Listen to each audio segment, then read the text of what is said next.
I cleared almost 8 to 10 government exam with the UPSC engineering services.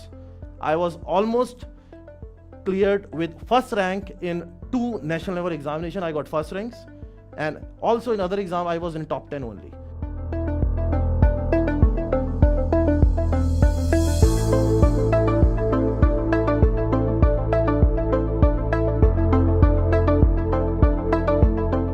Realise करने से चीजें solve नहीं होती हैं एक्चुअली। ये मैंने खुद एक चीज फील की है।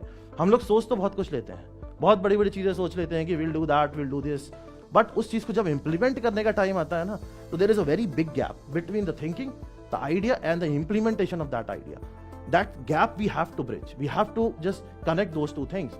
अगर आप उन दो चीजों को कनेक्ट कर लोगे कि जो सोचा उसको इंप्लीमेंट करना समझ में आ गया, तो सब हो जाता है। एक चीज हमेशा हमें ध्यान रखनी चाहिए, what we have to remember is that कि failures, frustrations, all these things are a part of our success path. ये सब हमारे पाथ के एक, समझ लो आप, इंग्रेडिएंट्स हैं। अगर हम उस चीज को मिलाएं, उसके बिना आपको सक्सेस का मजा ही नहीं आएगा। फेलियर के बिना, फ्रस्ट्रेशन को ओवरकम करे बिना हमें फील ही नहीं आएगी कि हमने कुछ अचीव किया है।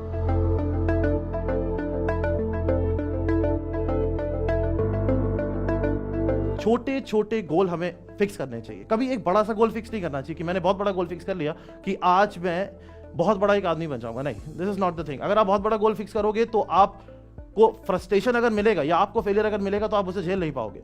आप डेली गोल फिक्स करो। You have to fix your goal daily, on daily basis, on monthly basis, on weekly basis, because if you will overcome, if you will complete those goals, you will feel satisfied, and on completing a single goal you will get the idea for the second goal, because if we want to reach to the topmost level we have to just move one step by another step. Those steps are our goals.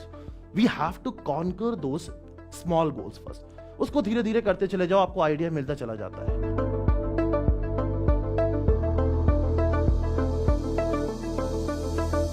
एक चीज और बहुत important है कि whenever you want success you should find an idea. Idea means you should find a reason behind your motivation. Without reason you will never get motivated. बिना reason के motivation ही नहीं है। अगर मैं आपसे कहूं कि मैं मोटिवेटेड हूं, क्यों हूं भाई, क्या चाहिए आपको? लाइफ में सबको कुछ ना कुछ चाहिए होता है। मुझे अगर एक चीज अचीव करनी है, मुझे अगर यूपीएससी अचीव करना, क्यों करना? I have to find a reason. Reason कोई ऐसा रीजन नहीं होता है कि मेरा दोस्त प्रिपेयर कर रहा है, कोचिंग करने दिल्ली जा रहा है, पढ़ने के लिए कहीं जा रहा है, तो मैं भी उस चीज को फॉलो करने लग जाऊं। This is not the reason, because ये रीजन में इतनी स्ट्रेंथ नहीं है कि आपको होल्ड करके रखे या आपको बांध के रखे। फ्रस्ट्रेशन आएगा, यू लीव दैट कि नहीं हो रहा, उसने कर लिया, मेरे से नहीं हो सकता, नहीं हो सकता, आ जाएगा। But if you have a solid reason, तो आपको जब भी फेलियर मिलेगा यू विल से कि नहीं यार, मुझे इस चीज के लिए करना है। Reason can be anything, reason can be power, reason can be respect, reason can be money, reason can be anything, reason can be anything. Reason can be that I'll make my parents proud, I will make my family proud, I'll do this, I'll do that. Reason can be anything, but it should have a solid foundation, it should have a solid base. Without base, reason is nothing. कुछ नहीं होता। बिना reason के motivation नहीं मिलता, बिना motivation के you'll never get successful. बिना मोटिवेशन के कभी कोई सक्सेसफुल नहीं हुआ है।